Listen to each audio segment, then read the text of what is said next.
listening to Trope Stormers, you bastards. Hello and welcome to another episode of Trope Stormers, your titular travels through the world of tropes in the media. As always, I'm Chris Jeeves and I'm ably assisted by my co-host, Mr. Jim Carberg. How are you doing, sir? Hello there, sir. Yeah, We're I'm grand. 10th episode, double figures. What should we be doing as like at the age of 10 or 10 fine episodes? Well, we should be sort of just about watching films we're not supposed to see. It is at that point. I think I watched Terminator 2 around the age of 10. I think there was a shocking revelation about Santa. Oof. Maybe Spoiler alert right there. What about the Easter Bunny? You find out about the birds and the bees at this time, and apparently how they have sex with each other. Exactly. So, and that's how wasps are made. True story. You heard it here first, folks. Trope Stormers exclusive. So yeah, 10 episodes in already, and I think we're getting better. Like we're getting into our rhythm, maybe. I don't know. We actually can celebrate with some listener correspondence, I believe, Chris. We can indeed. Johnny has reached out to us. I believe Johnny is from London town in the UK, and he was listening to our Zombieland podcast. If you haven't heard it, go back and check it out. It's one of our more recent ones. And I think at one point you and I were trying to work out what exactly a Twinkie was. Neither of us have partaken in eating one. They're not readily available here in England. But Johnny reliably informs me that Twinkies are small sponge cylinders filled with vanilla cream. Should be great, but the sponge is dry and the cream is flavorless. Johnny goes on to say he got one last time he was over in America purely because of Zombieland. Nice. Well, hot take on wasps from yourself and hot take on Twinkies from man of the world Johnny there. So yeah, thanks mate for getting in touch. Yep, and if anyone would like to get in touch, we'd love to hear from you. It's real straightforward. We're on all the social media platforms at Trope Stormers, and we also have our own email address, which is tropestormers@gmail.com. And there's also the brianstormers.net website, which we share with our father podcast, Half-Life of Brian. Indeed. Yeah, even though we started first. Yeah, we're the originals. Well, that's in true sort of grandfather paradox style, I suppose, isn't it? I see what you've done there, sir. I like that nice little breadcrumb trail that we're starting to lay down here. Oh, sure is. So our tonight's film, I don't know if we actually promised to do something around the 10 film mark. If we did previously, apologies, we've completely reneged on it. But I think we should still hold on to our dream of covering the room at some point soon. Maybe that could be like a 25th special. It's got to be a biggie. It might even run to multiple pods. There's just so much to cover. It might have to be like a best of 10 or something rather than a best of 4. Spin-off. Indeed. So last time out on our Storm in a Tea Break, we did 80s action heroes. And the leading man in this caper that we're about to do tonight very much sits squarely in that pantheon, that canon. I think he was name-checked as well on the climb up Mount Olympus that we did. He was at the sort of midpoint, I guess, sort of three quarters of the way, sort of, Shackleton point he kind of reached, I think. You know, he's pretty high up there, but he wasn't at the zenith that we were thinking about when we were thinking about 80s action. He's kind of a sort of poor relation, sadly, to the guy who reached the top, which, of course, was Herr Schwarzenegger himself. Well, shall I whet your appetite with some juicy little factoids which might give away his identity and maybe the film? So, this man studied classical ballet for 5 years. He admitted that he learnt to speak English by watching the Flintstones cartoon. This one might be more of a giveaway. He was a member of the 1979 Belgium team, which won the European Team Championships and European Midweight Karate Championships in his late teens. I mean, if you had it at the Flintstones, well done. Well done. That probably has given that away there. And how about this one? We mentioned the great Chuck Norris, and we did sort of come up with some of his facts. This man was a one-time sparring partner of the great Chuck Norris in his 80s heyday and pomp, which led to him being cast in Missing in Action. You only spar one time with Chuck, like most people. I mean, the fact that he survived and lived to tell the tale and had a career afterwards it's testament to what we're dealing with here. True story. It actually isn't Belgium. He's from Birmingham. Oh, right. He got a roundhouse kick to the head and believed he was from Brussels. Makes perfect sense. That's the Chuck effect. He was also the inspiration for the character Johnny Cage from the film, from the computer game, Mortal Kombat. after they were inspired by his character Frank Dux in Bloodsport doing a splits punch, which was also adopted by the video game. It can be none other than Jean-Claude and his damn van. I mean, Jean-Claude Van Damme. Yeah, van full of cores, based on recent work. He was also lined up to play Predator, as in the monster in Predator. Yeah, because I think initially the idea behind the Predator, before it became this hulking, massive, weird, like crab faces and muscles, was that it was a more sort of lean, kind of stealthy, stalky looking thing.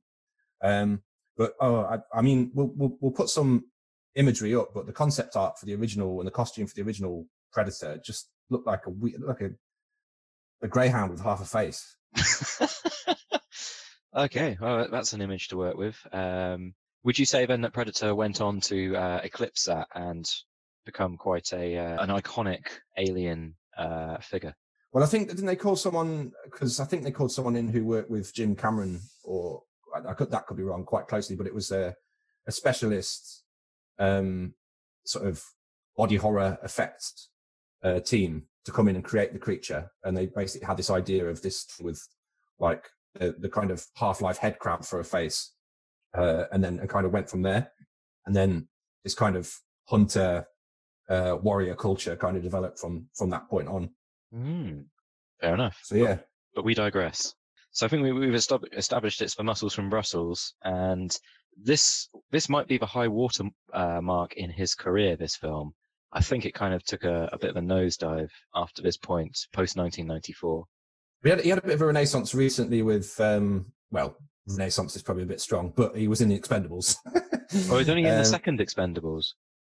Oh, really? He didn't get him for the... Maybe he's above too good for Expendables 1. Apparently, he snubbed the first one. He didn't think it would work. And I think they drafted in Dolph Lundgren instead. Interesting. Yeah. He was too busy poncing up a mountain, chasing after beer, I think. I mean, it pays the bills, sure, why not? He was up a literal mountain. We were talking about a figurative one, but he actually was up a mountain. I mean, it might have been a green screen and an ice machine, but sure. Yeah, just roundhouse kicking the tops off bottles. Precisely. The film that we're alluding to was based on the Dark Horse comic book series of the same name. It was the second film to gross over $100 million, starring Jean-Claude Van Damme after Universal Soldier. Apparently, there was a short-run TV spin-off. I don't know if it made it onto your radar. It certainly didn't make it onto mine. Not in 97, no. But it's the sort of thing that would work for TV, I think. It probably, if you had it now we're in the age of the box set, I think this probably would have stood the test of time, this sort of concept. I think if it was done well and done right, for sure. It even got a sequel, which apparently was straight in the DVD Woolies bargain bin, never to see the light of day. We are, of course, talking about Timecop. Timecop 2, the Berlin decision. I wonder what that's about. Something Berlin. I don't know. Oh, I had it up. Let me find it. This is pretty great. The Wikipedia entry. Yeah, listen to this synopsis. Timecop Brandon wants to change history and tries to travel back in time to Berlin during the Nazi era to kill off Adolf Hitler. Somebody's really learned how to write a blurb there. Imagine what the script is like. Yeah, apparently music composed by Andy Gray. So, the Andy Gray. Who's to say? I mean, 2003. I don't think he was still doing the Skywork by then. But yeah, classic Nazi era kill Adolf Hitler time paradox. The one that everyone's always wanted to make, but is too afraid of making in case they get it wrong. Or up in Woolies bargain bin. In the Woolies bargain bin, and even that doesn't exist anymore. We're talking about not the Timecop 2. We're talking about Timecop, which is set in. Well, it starts present day. It starts present day, like the bit when he's walking in the mall with his girlfriend, who's from Ferris Bueller, who is played by Mia Sara. I think it's set in present day. It's like 1994, so set when the film was released, and then all of the future stuff is like 2004. So we're in a little bit of a kind of Back to the Future scenario here, where we don't have flying DeLoreans or flying hoverboards or time travel, and we've been led up the same garden path by Timecop, which has been promising.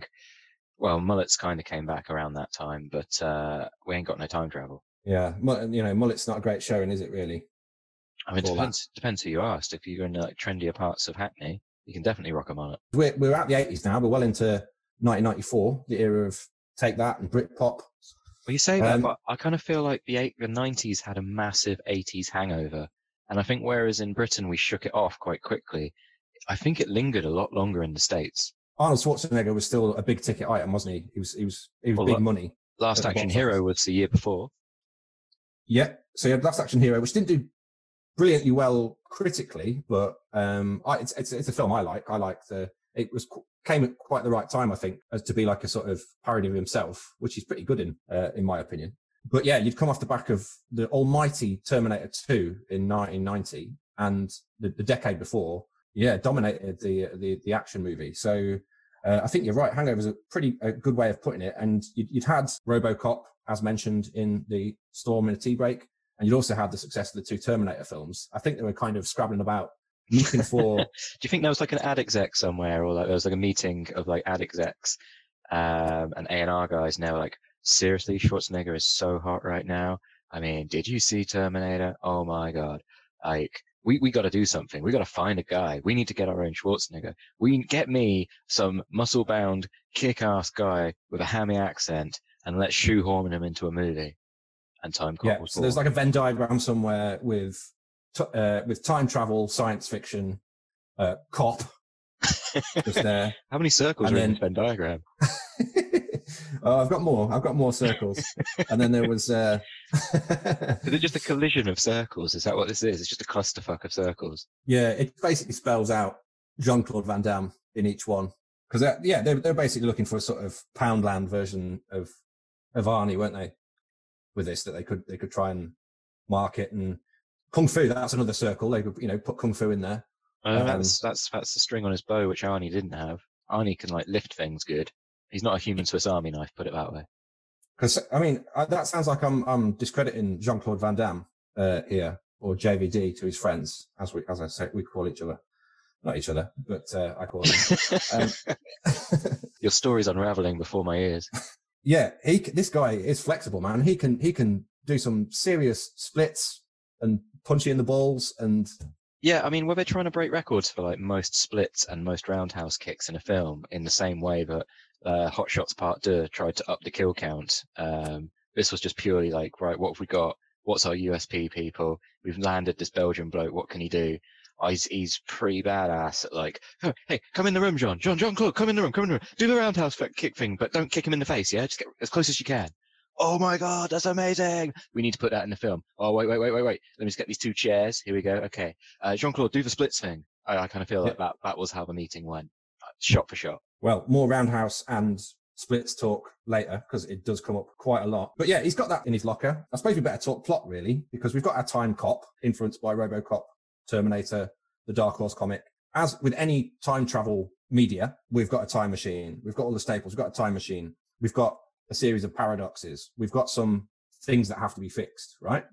We do. We also have the lost love, or the lost part of his life, the dead wife, that he sort of feels like he's got to avenge in some way, shape, or form.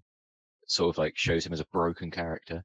To kick this all off, the opening of the film starts with basically one of the quickest explanations of universe building and time travel I've ever experienced. I know in recent films, people have invented time travel really quickly. Man, this guy just basically, he's called Spotter, is he? I don't know what he is. Is he like a government agent?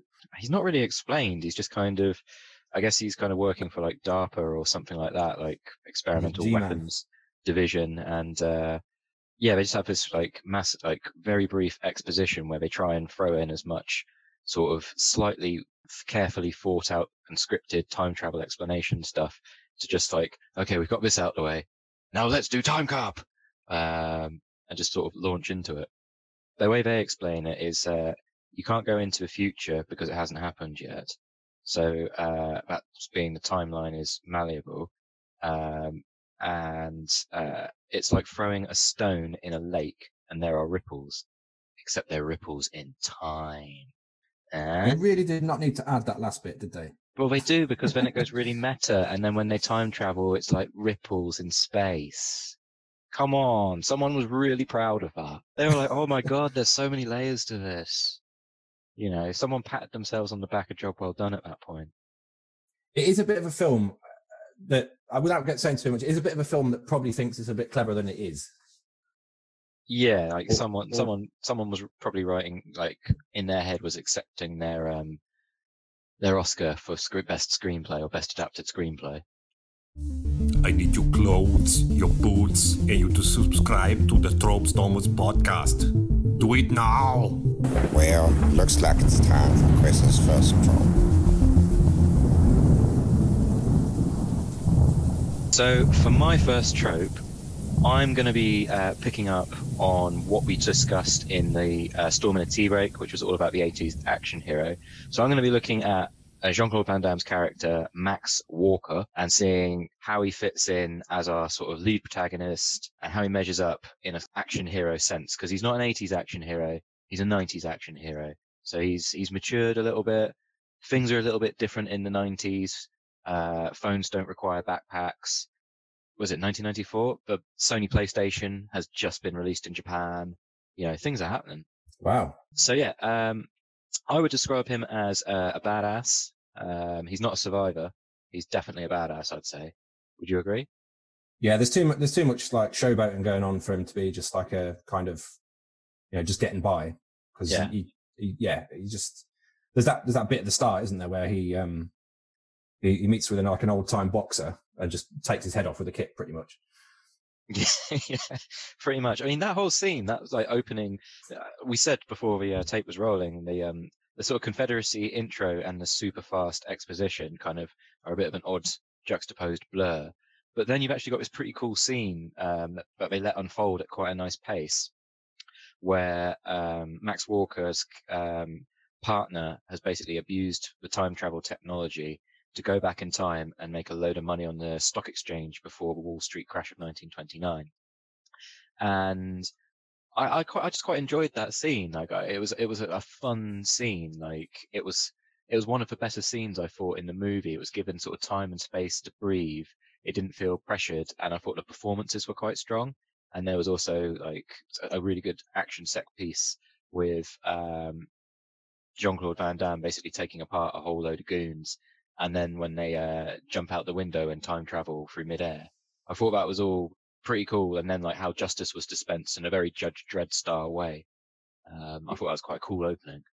Yeah, because there's a lot of like anachronistic stuff in there as well, isn't there? Like he turns off the old wireless and puts on a Walkman, which we still got in the future, clearly.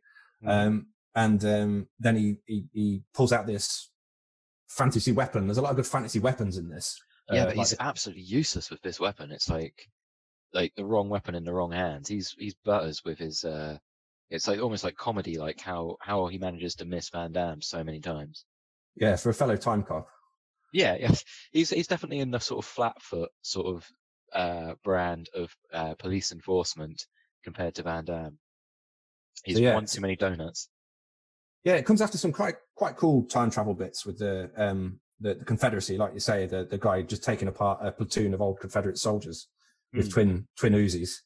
As one does. And there's a lot of laser point guns in this. I think they must have got a job lot of like guns with laser sights. There's a lot of dot laser action going on. Just spray paint a load of Sega lock-ons.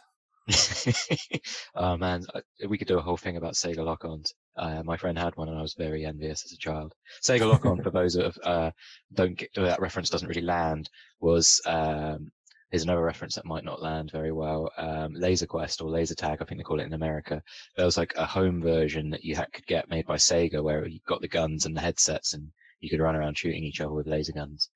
Hours of fun. I think those headsets were inspired by Universal Soldier as well. I think, yeah, there's a very Universal Soldier vibe because they've got the little over one eye sort of target monocle thing going on.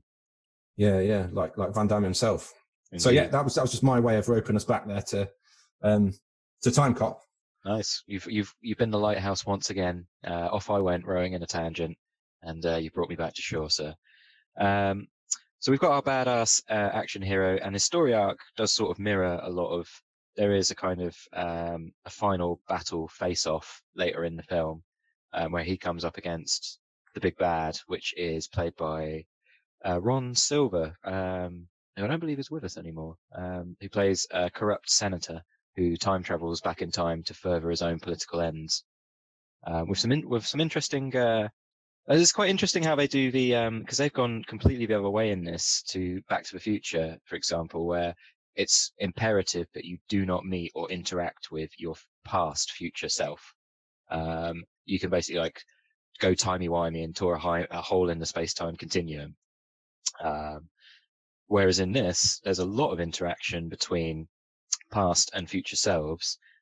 The golden rule here is, and this is underscored, there's a massive foreshadowing here with just don't touch each other. As they say, matter cannot occupy two places in space at the same time. No, they basically can't occupy the same point in space at the same time. And we can come back to that later on, because that scene in itself is fantastic. Yeah, it's pretty great. So yeah, the first trope is we've got our action hero, and like any hero of the piece, there's got to be a cause, there's got to be a quest of sorts to go on. And with Max Walker in Timecop, we know that he lost his wife in the opening scene, where you have the biggest explosion from a single piece of C4 I've ever seen. Like, it just obliterates his house. Oh, there's something about the special effects and makeup team. I don't know what they were doing in the 90s, but there's an awful lot of blood in this film, very liberally applied, far more than it needs to. At one point, I think Van Damme has a blood beard, because he's clean shaven, but he has like a proper beard of like stubble for no reason. Also, when that house explodes, he's standing mere feet away from it, and it knocks him flying. Yet somehow burnt? No, just a beard blood. It's yeah. I think the special effects people and the makeup team were just having fun with this. He gets given a reason to become a time cop, I suppose, in the sense that, you know, he's had this injustice happen to him, but he never goes back and tries to change things, because that's the noble thing to do. But he gets kind of a bad vibe about this this one particular politician. Yeah. The whole way through, the politician is sort of painted as kind of a bit sort of creepy, and you're not really sure what his agenda is, because he wants to shut down the whole time travel division of the police department, because it turns out that he's got the prototype, and if he shuts it down, then he's basically got carte blanche to just change time as he sees fit without any time cops interfering. Which is pretty handy. Yeah, I mean, it would work well to sort of like further his ends for sure. So our boy Max Walker, Belgian accented Max Walker, he has a bad feeling about this. Yep. Han Solo style. And so what did he choose to do? How does he go about his action heroing?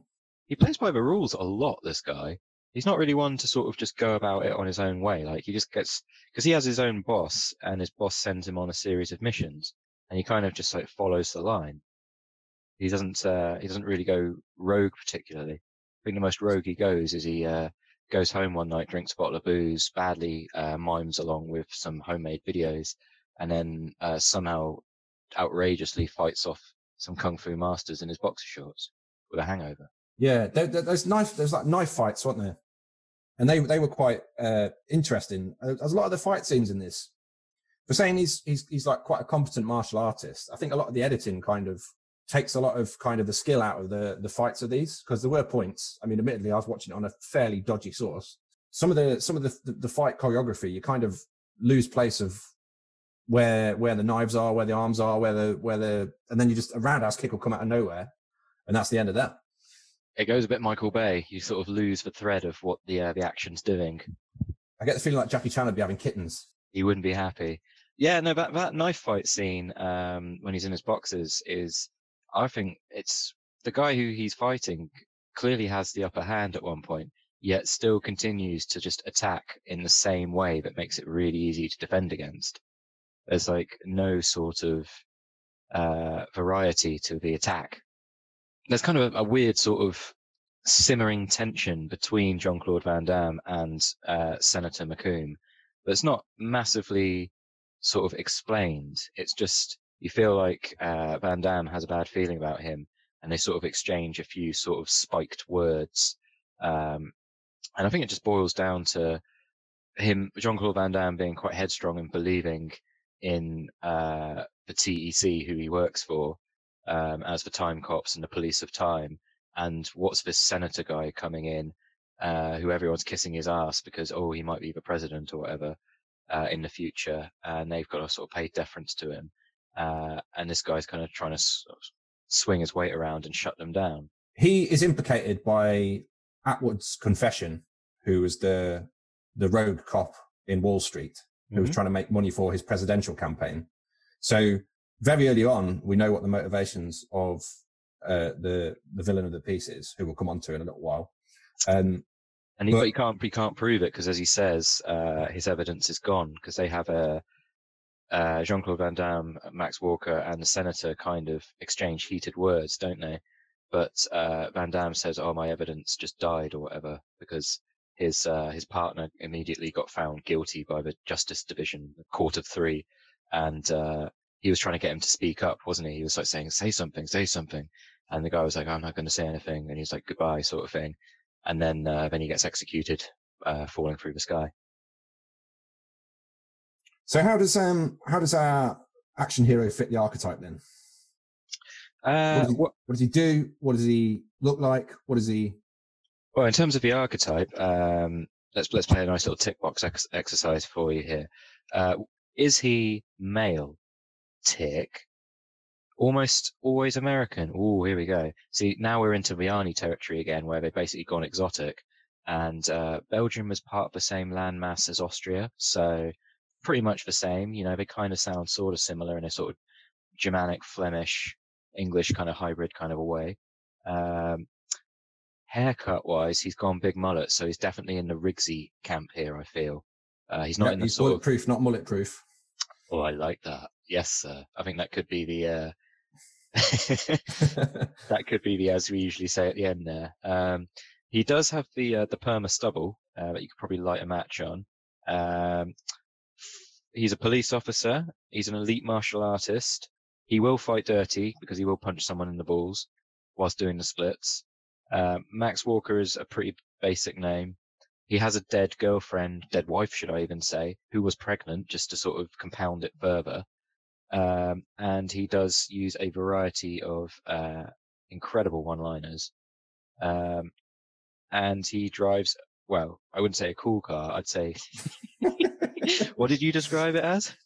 Well, I was pondering, the best way I could describe this was when Homer Simpson designed his own car. So I just put in the notes, Homer car, and then circled it. It looks just, oh my God, it just looks like if Optimus Prime just had a few and just transformed badly. You nailed it. Oh my God, it just looks terrible. We're supposed to be driving around in them in 2004. I mean, there were some naff cars in 2004, but that takes the biscuit.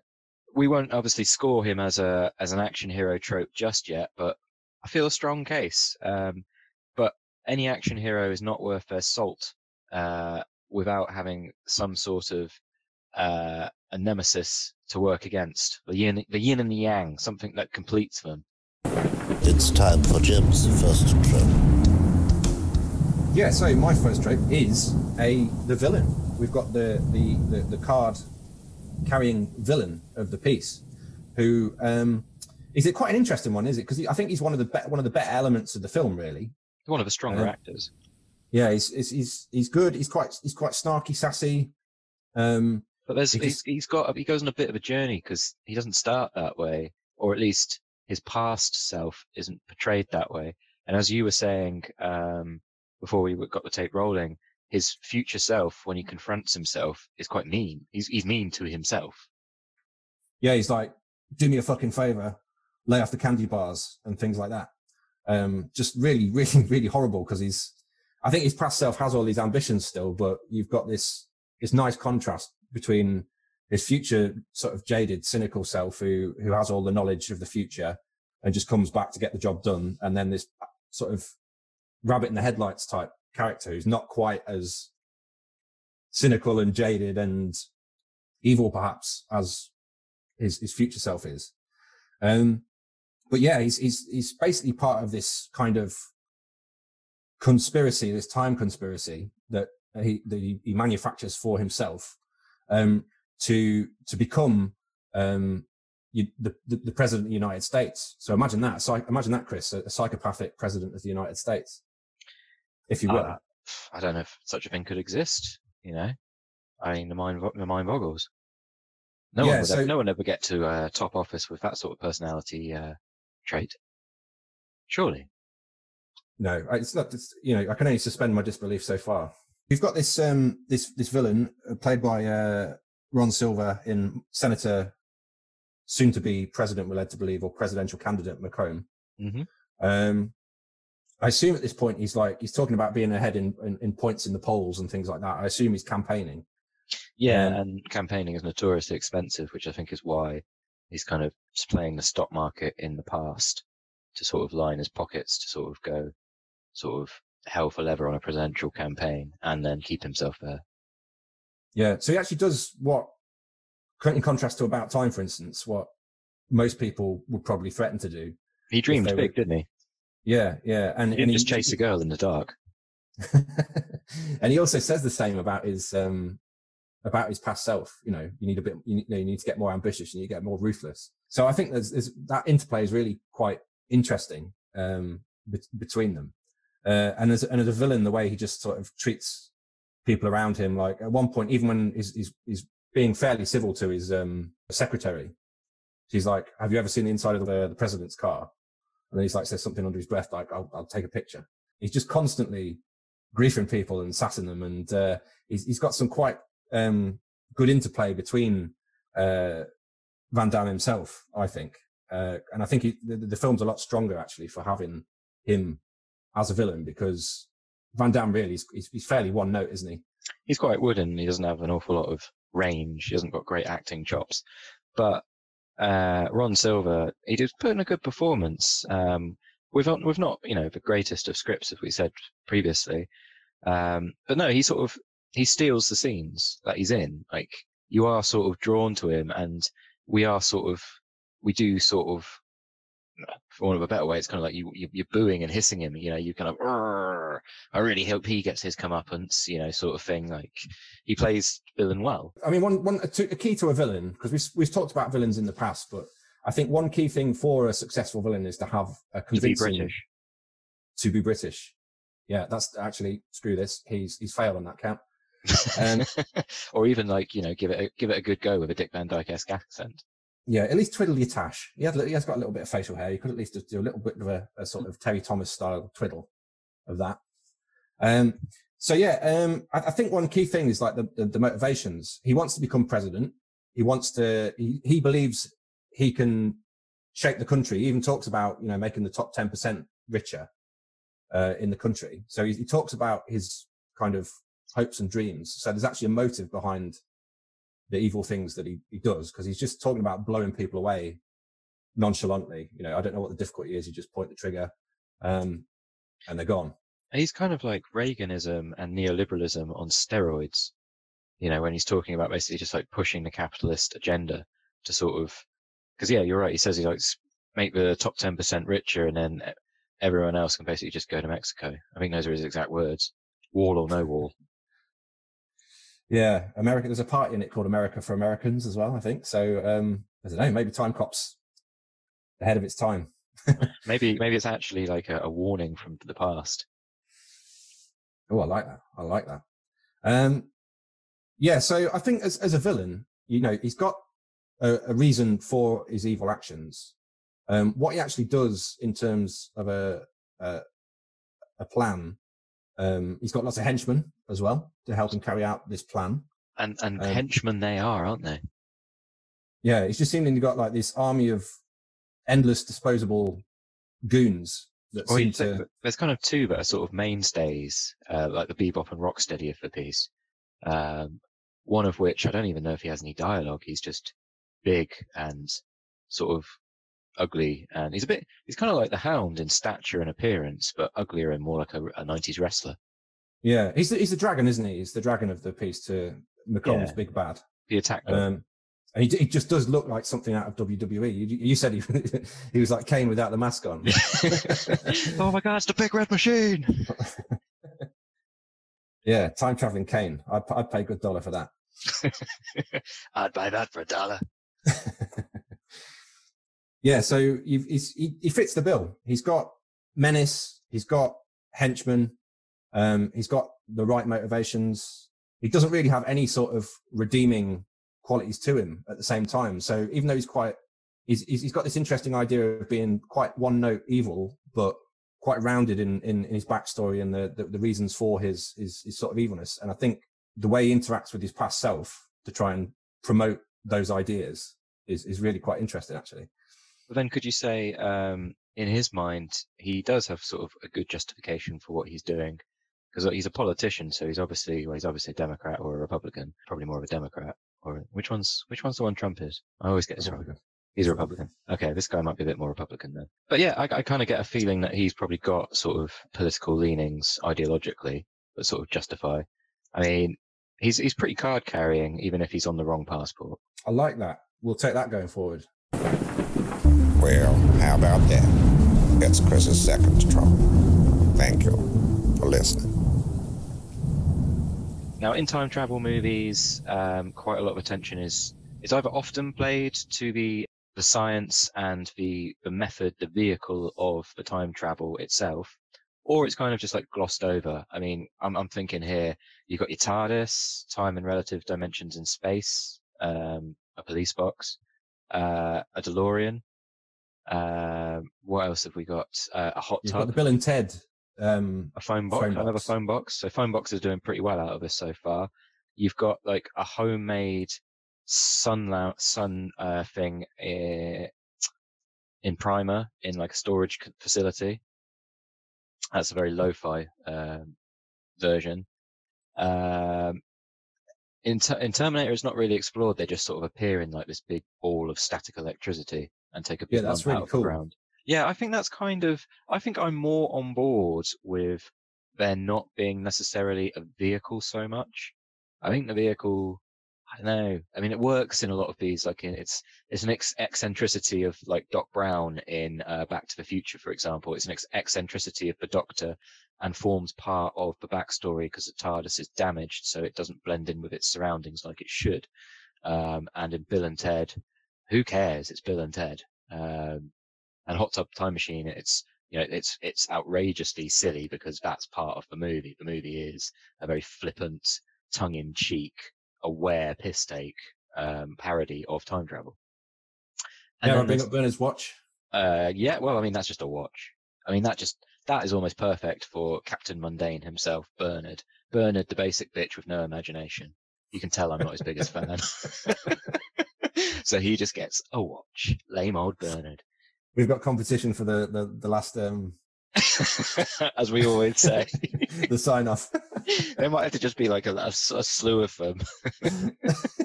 I do like, as a side note, like how it's become like you do the as we always say, and then there's like goodbye, and then there's a few seconds, and then there's something else like at the very death. Like that makes me laugh. A nice little Easter egg in every episode for people. Yeah. So then we come to Timecop, which I think gets caught in two minds here, because I don't know maybe whether they thought they'd go in one direction with this and ended up going in another and ended up mishmashing a few concepts together. Basically what happens is they get in, it's a two-person operation. It's housed on site at the police station, which is probably in a civilian area, which throws up all sorts of health and safety issues. It was the 90s, no one cares. So they go into this sort of very concrete-y bunker-like place, which they even acknowledge is budget conscious because it's time travel and it's expensive.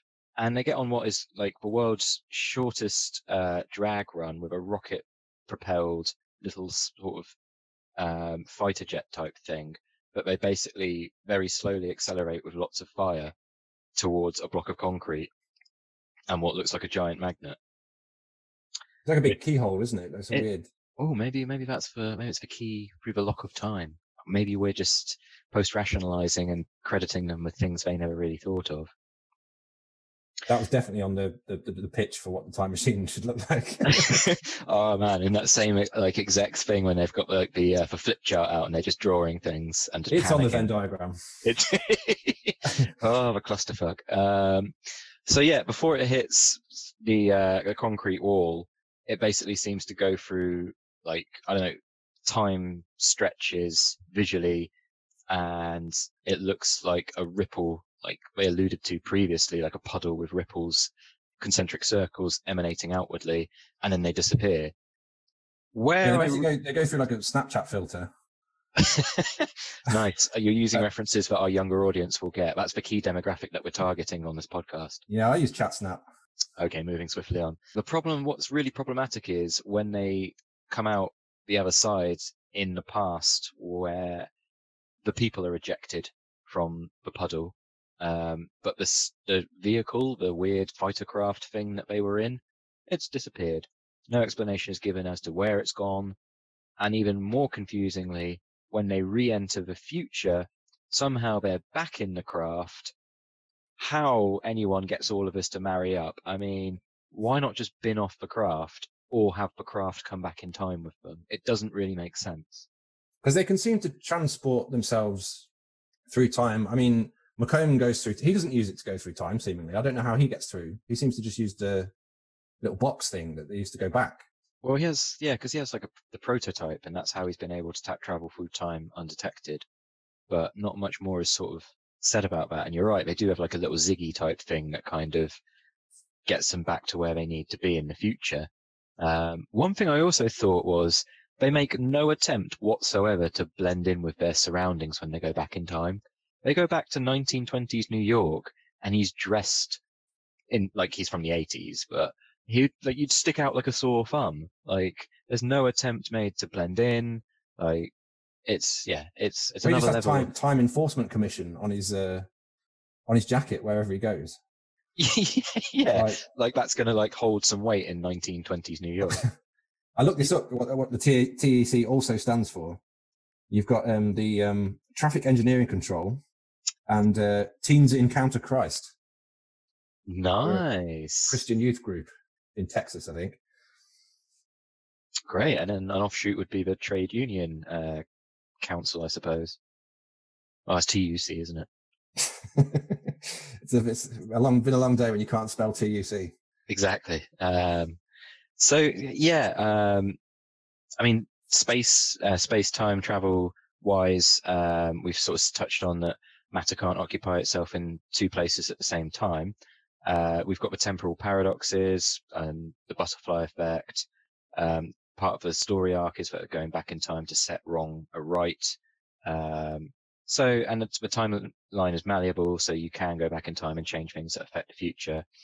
And they also actually mention the grandfather paradox as well, referencing killing Hitler is in the exposition at the beginning. And also his colleague, Atwood, in New York before because he wants to sort of take his own life or try and bribe Jean-Claude Van Damme to let him go. And he basically says, oh, they'll just go back in time and kill my grandparents, so I've never existed. So it's almost like they've done a bit of research on time travel, and they're just quickly ticking a lot of boxes to sort of make us look the other way and just ignore the awful vehicle that seemingly disappears during re-entry. So yeah, that's I mean, I don't mind so I think the time travel element of this is the part that works quite well, because there's some interesting things in this, like the at one point McComb gets kicked in the face by Walker, and then the scar appears on his future self. Yeah, I felt that was maybe a bit of a hackneyed way of sort of getting us to work out which was which, like Jean-Claude Van Damme youthfully having a close cropped hair and in the future has grown into a mullet. They should have just given everyone in 2004 a mullet. The future's just mullets, and the past is all like close crops. So then Matuzak, Fielding, when she comes along, Atwood, he should have just gone back with a mullet mullets. In the 1920s. All like full on Rigsy mullets. Yeah, 2004, the mullet's back, baby. Pronounced moulet. I mean, I feel like we're straying into almost scoring territory here. So maybe without further ado, we bring it on to our final trope. Now, Jim's second trope. One thing I thought was interesting was the whole idea, and the sort of central premise is the idea of like a time conspiracy. And as with like most conspiracy stories, they have lots of different twists and turns.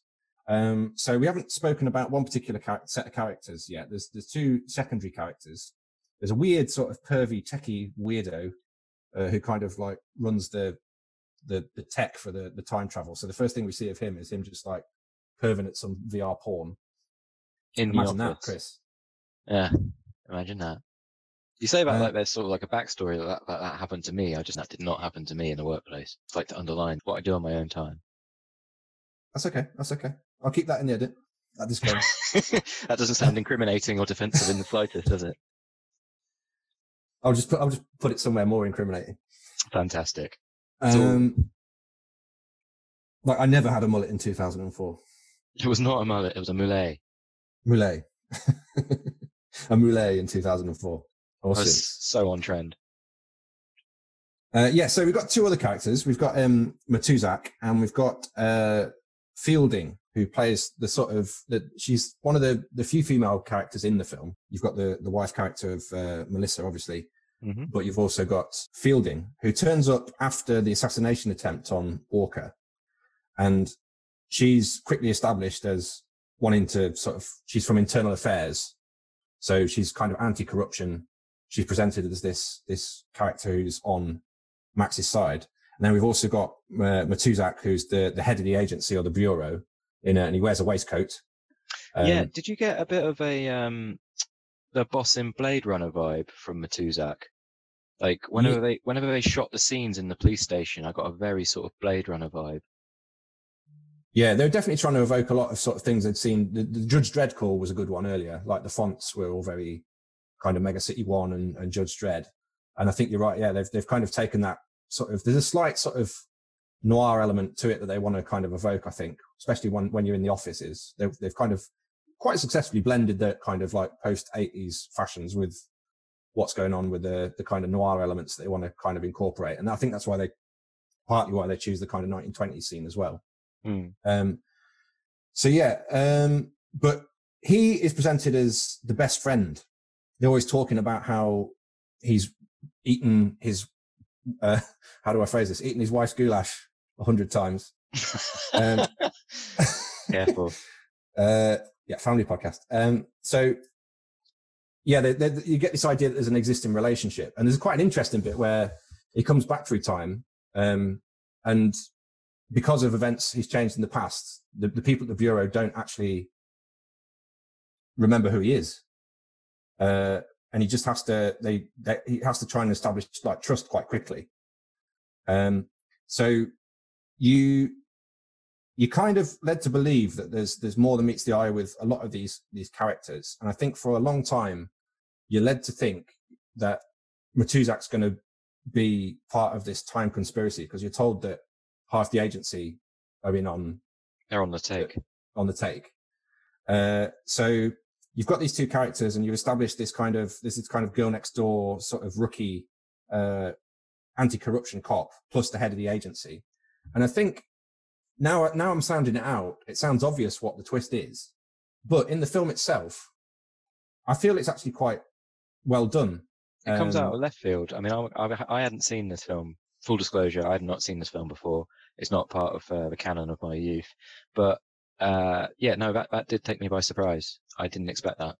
I did think that scene was going a little bit too well, but I wasn't expecting a double cross. I was expecting some sort of like mad fight scene to break out, which it did anyway, but I didn't think it didn't play out the way I thought.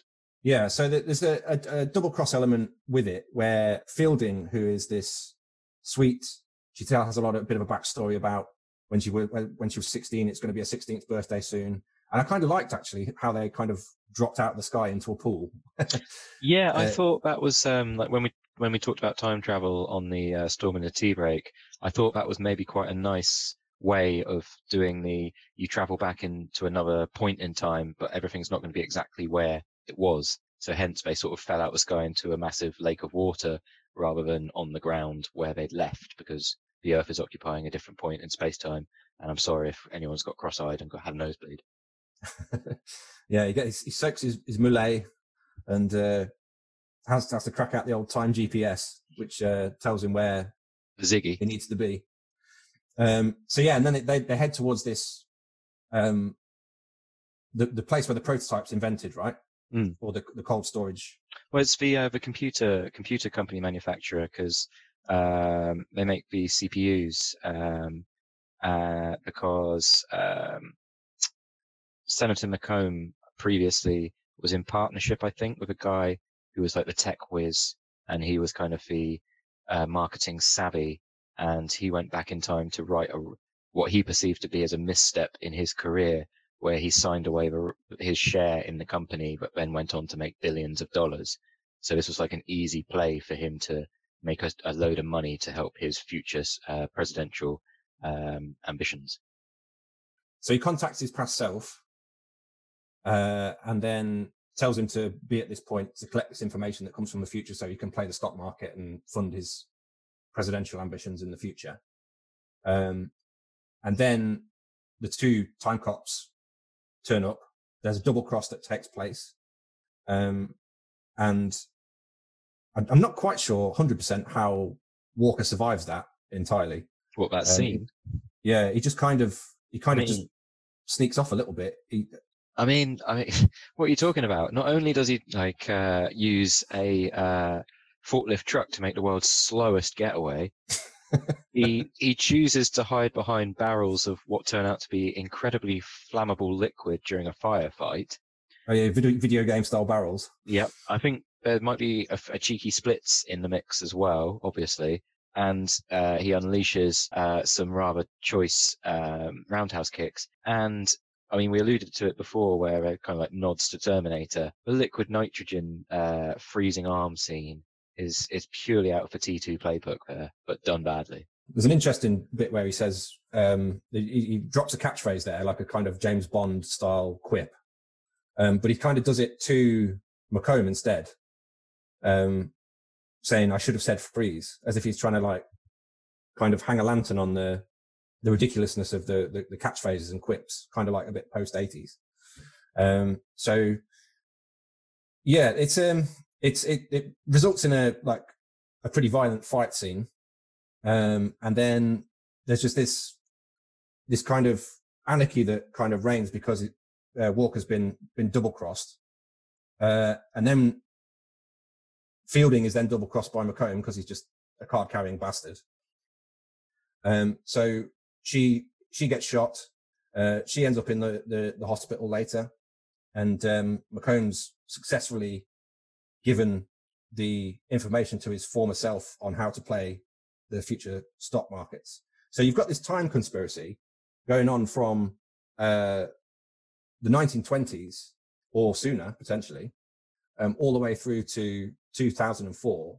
And you've got these rogue cops, and you've got these rogue agents, and these henchmen turning up to just come assassinate people out of nowhere. So you've got this cool core idea of a time conspiracy, which I'm not sure how many time travel films have actually kind of gone down this kind of time crime route. There's a lot of kind of adventure stuff, and there's a lot of sort of fantasy based time travel stuff, but things where you feature like kind of more crime settings like Double Cross and Noir and things like that, I think it's quite an interesting concept personally. Yeah, no, I think a lot of the time it's kind of more played out within a character's own sort of story arc, isn't it? I mean, you have, I guess, in a way, Biff in Back to the Future is an incredibly corrupt character and manipulates fame, fortune, and power to basically buy off the police and run a whole town, if not a whole state, in a fictionalized 1985 America. But yeah, you're right. I mean, in a way, I guess a lot of people are being a bit Tim from About Time, or a bit Bernard, the basic bitch, and not really dreaming big in sort of where their villainy could take them. Okay, well, we've talked a lot there. We've talked time travel, heroes, villains, time conspiracies, VR porn. Right. We've covered a lot there. I think it's time that this film has not been a basic bitch by any means. So I think it's probably time to score it, eh? I think that's what we're left to do. So starting with the action hero tropes, I think on the whole, it's a strong performance from Mr. Van Damme. For an action movie, he's playing the badass. He has the story arc where he's a sort of seemingly wrestling with demons of his past, with his dead wife.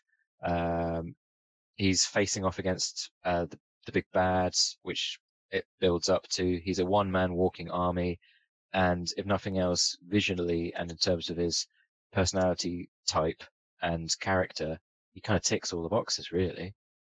It's hard to sort of fault it. Yeah, it's very much that kind of, like you said, the 80s hangover. But do you think, like, does it stand up in these days, or in the 90s when it came out, that kind of thing? Did you, if you watched that, this is the first time you watched it, did you sort of evoke all those 80s action hero notes for you that you're kind of looking for when you were approaching like a Van Damme or an Arnie movie or that sort of thing? I think it very much did, because it did feel of its time. I think the ultimate acid test, to bring it back to Austria's finest son, no, not Hitler, Schwarzenegger. It was the same year, I believe, that True Lies came out, and that is pinnacle of 90s action hero film. It's got one foot in the 80s because it's got Schwarzenegger, but it still feels a bit fresher and a bit more sort of 90s and of its time, because Jamie Lee Curtis's performance is a pretty badass. Art Malik isn't that isn't he? He's a and terrorist. Tia Career as well from Wayne's World, and Oof. Yeah, Jamie Lee Curtis is a bit of has a bit of a journey and becomes a bit of an action heroine as well. So, and it also has some amazing set pieces. So I guess what you're saying there is this: am I looking at this with a slightly romanticized 80s action hero head, or does it face off well against what action movies morphed into with Arnie? Is it a moot point? I mean, it's an action film. It's Van Damme. He's playing an action hero. I kind of think he hits the mark. And he hit all the archetypes, apart from the cool car. You can't have it all. I mean, maybe that's part of his flaw. He drives a shit motor. Okay. So we'll score him okay. Now, a hero is only as good as their villain. Very true. We looked at our villain. We seemed to like him quite a bit. Yeah, well, I think it was summed up quite nicely with card carrying but the wrong passport. He like we said, he steals a lot of scenes. He has a bit of a charisma, and he got me certainly on board with like rallying against him. Yeah, he does. It's the best acting in this film, I would say, comes from Ron Silver, because he has to play two versions of himself. I know Van Damme does the same, but the younger version of himself just gets beat the shit out of, really. I think his sort of kung fu skills came on a little bit over those 10 years, because he just gets absolutely mullered every time he has to face off with somebody when he's younger. Or the mullet of power, the mullet of power. With great hair comes great responsibility. Exactly. So, you've got your villain who is shown in two phases, which I quite like. And one seems to really hate his former self, which I just think is fantastic. Like as a concept, it's like you've just got a job to do in time, go back, tell this idiot what to do, and then become president. I just think it's a very underrated kind of villain performance, really. And I think they were trying to evoke sort of a Hans Gruber type vibe, not so camp and not so German, but they were definitely going for that sort of corporate thief type. You're nothing but a common criminal. No, you're just nothing but a petty thief. I'm an exceptional thief. It's looking good, Chris. So far. So far. Well, we didn't talk about his death. We haven't touched on the death when he becomes a gelatinous pink blob of bubblegum. Because every good villain needs a good death. I don't know if this was a good death. I mean, it's almost like a comedy death. Oh, so you didn't like the death? Oh no, I like it, but for all the wrong reasons. I don't like it because it's like cinematic, like masterpiece of special effects. I like it because it's dated terribly and just looks like they might have run out of budget, and the props department and CGI department just bodged it together late one night after, mainlining too many coffees. It's kind of a shame, I suppose, because it could do that. I think the concept of the death's quite good. The rule that was, it's foreshadowed quite hard throughout the film, of you're not allowed to occupy the same space in the space-time continuum. Comes to fruition where Van Damme actually makes some weird line about can-can dancing, before kicking him into... It had to be a kick, didn't it? It had to be like... It's either that or he did the splits and somehow that knocked him into himself. Yeah, so I suppose the execution of the death is quite ropey. The concept. As a villain, we're kind of glad to see him get his comeuppance, and the actual concept of the death itself is pretty cool throughout it. All right. Now, I sense a bit of a time spanner in the works here when we're looking at science and hokey science and the mechanics of all this. Yeah, I mean, they do try and sort of, with the exposition at the beginning and some like throwaway lines of dialogue, like the grandfather paradox, killing Hitler,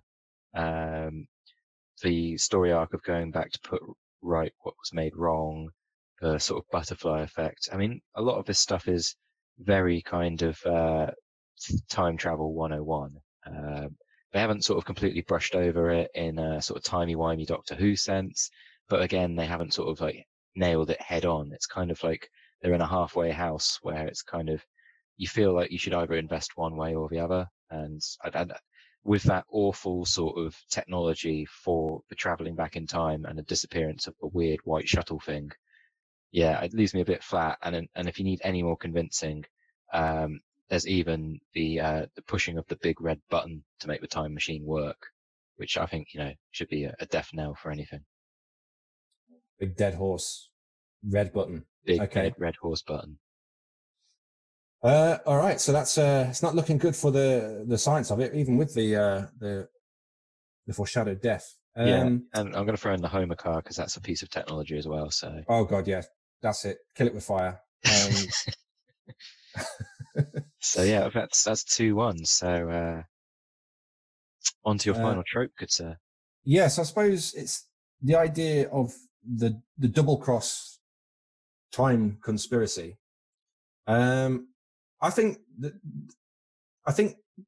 if I'm talking about what I like about this film and the problems I have with this film, I think it has some very, very, very strong scenes and some very strong ideas, but then it kind of gets mired with some sort of clunky pacing, and there are just some scenes that go on way too long.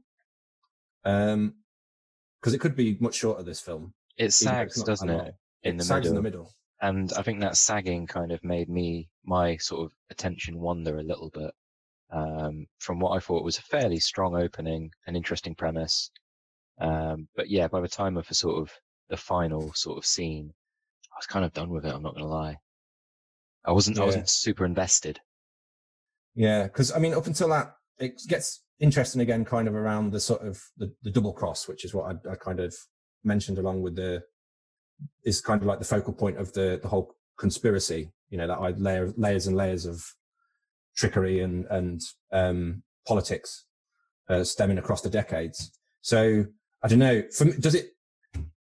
This kind of, how convincing for you is that as an idea? Because I quite liked. I think I'm coming out quite defensive on this film because I quite liked the fact that they built up two sets of characters, and either one of which could have double crossed him at the same time. Well, there's the kind of red herring in in the police chief. Because there's that very obvious scene where it's like, "Do you believe me?" And Walker kind of says in a kind of sarcastic way, "I believe you." Oh yeah, yeah. Have you been bought by the senator?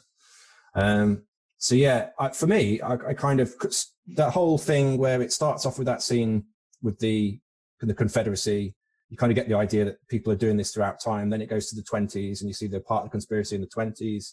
And then there's the double cross in 1994. I think, bar quite a few problems with pacing and things like that, it just about manages to hold this kind of interesting narrative together. But I don't know whether you disagree or not. You seem to switch off.